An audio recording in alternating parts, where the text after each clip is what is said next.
Bismillahirrohmanirrohim. Assalamualaikum warahmatullahi wabarakatuh. Sebuah kisah untuk dijadikan pengalaman sebagai pelajaran. Sebagai orang tua kita patut juga menghalangi perbuatan pasangan untuk memukul sang buah hati. Khususnya pada anak-anak yang masih kecil dan tak tahu apa-apa. Mengajar dengan cara memukul bukanlah cara terbaik. Begini kisah nyatanya, sepasang suami istri seperti pasangan lain di kota-kota besar meninggalkan anak-anak untuk diasuh pembantu rumah ketika mereka bekerja. Anak tunggal pasangan ini, perempuan berusia 3,5 tahun. Sendirian di rumah, dia sering dibiarkan pembantunya yang sibuk bekerja. Dia bermain di luar rumah. Dia bermain ayunan, berayun-ayun di atas ayunan yang dibeli papanya, ataupun memetik bunga matahari, bunga kertas dan lain-lain di halaman rumahnya. Suatu hari dia melihat sebatang paku karat. Dia pun mencoret semen tempat mobil ayahnya diparkirkan, tetapi karena lantainya terbuat dari marmer, coretan tidak kelihatan. Dicobanya pada mobil baru ayahnya. Ya, karena mobil itu berwarna gelap, coretannya tampak jelas. Apalagi kanak-kanak ini pun membuat coretan sesuai dengan kreativitasnya. Hari itu bapak dan ibunya mengendarai motor ke tempat kerja karena jalan macet. Setelah sang anak mencoret penuh sisi yang sebelah kanan, dia beralih ke sebelah kiri mobil.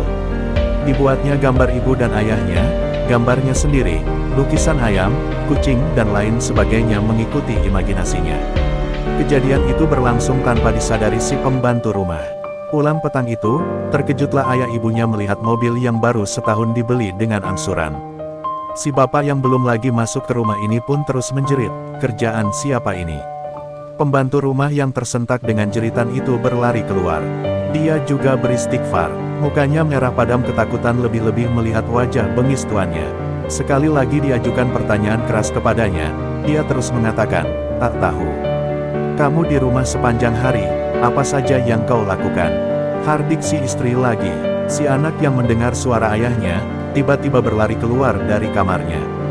Dengan penuh manja dia berkata, "Ita yang membuat itu papa, cantik kan?" Katanya sambil memeluk papanya ingin bermanja seperti biasa. Si ayah yang hilang kesabaran mengambil sebatang ranting kecil dari pohon bunga raya di depannya, terus dipukulkannya berkali-kali ke telapak tangan anaknya. Si anak yang tak mengerti apa-apa terlolong-lolong kesakitan sekaligus ketakutan. Puas memukul telapak tangan, si ayah memukul pula belakang tangan anaknya.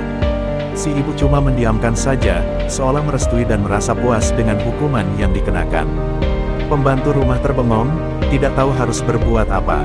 Si bapak cukup keras memukul-mukul tangan kanan dan kemudian tangan kiri anaknya.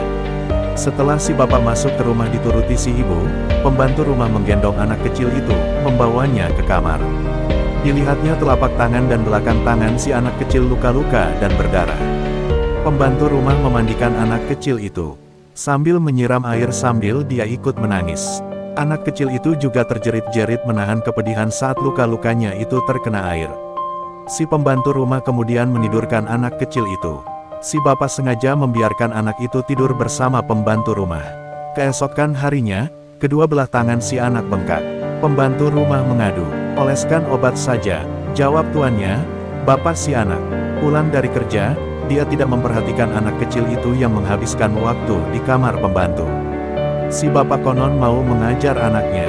3 hari berlalu, si ayah tidak pernah menjenguk anaknya, sementara si ibu juga begitu, tetapi setiap hari bertanya kepada pembantu rumah.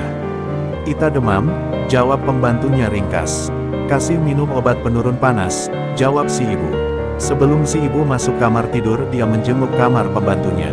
Saat dilihat anaknya Ita dalam pelukan pembantu rumah, dia menutup lagi pintu kamar pembantunya.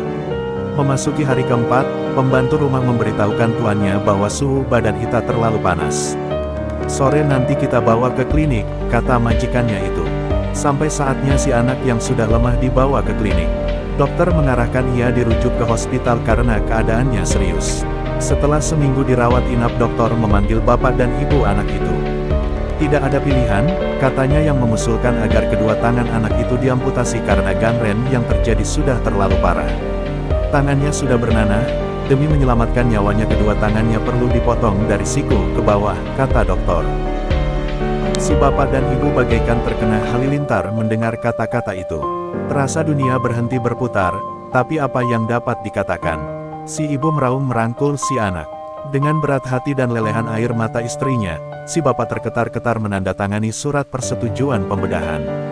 Keluar dari bilik pembedahan, selepas obat bius yang disuntikkan habis, si anak menangis kesakitan. Dia juga heran melihat kedua tangannya berbalut kasa putih. Ditatapnya muka ayah dan ibunya, kemudian ke wajah pembantu rumah. Ia mengerutkan dahi melihat mereka semua menangis. Dalam siksaan menahan sakit, si anak bersuara dalam linangan air mata.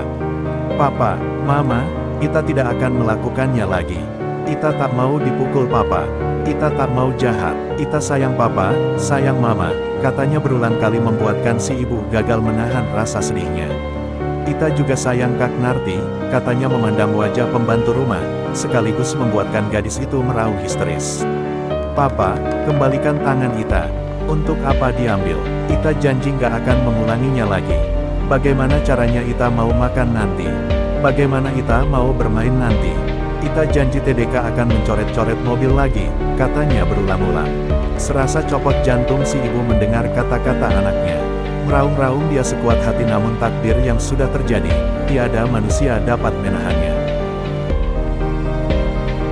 Pelajaran berharga apa yang dapat kita petik dari kisah nyata ini? Silahkan like dan tulis komentar Anda lalu share kepada orang-orang di sekitar Anda, agar hal yang sama tidak terjadi di keluarga lain.